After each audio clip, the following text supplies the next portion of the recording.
In April 1912, the Titanic left England on its first voyage. The ship was as long as 3 football fields and as tall as a 12-story building.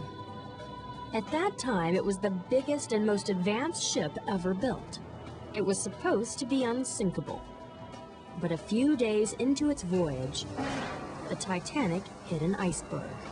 As the Titanic scraped along the iceberg, its hull ruptured below the waterline. Water began pouring into the front of the ship. As the forward compartments of the ship filled with more and more water, the density of the front of the ship steadily increased.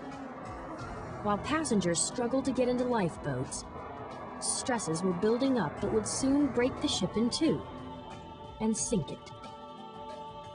Second Officer Charles Lightoller was a witness to the beginning of the end. Just then, the ship took a slight but definite plunge. Those that didn't disappear underwater right away instinctively started to climb toward the stern, which was rising steadily out of the water.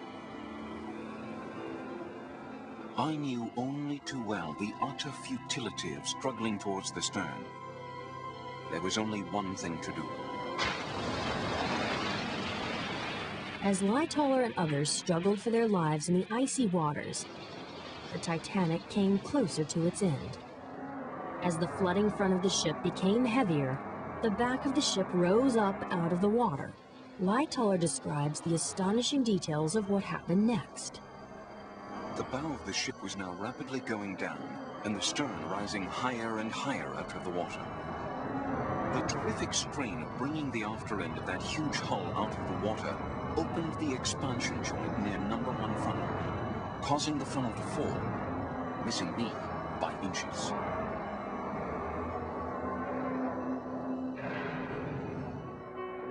Two hours and 40 minutes after the Titanic first struck the iceberg, the unequal distribution of weight in the front and rear of the ship finally broke it in two.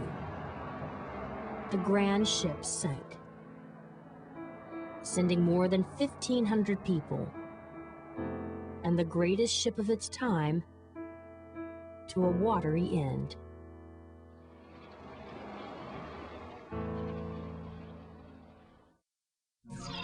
Why did the Titanic sink?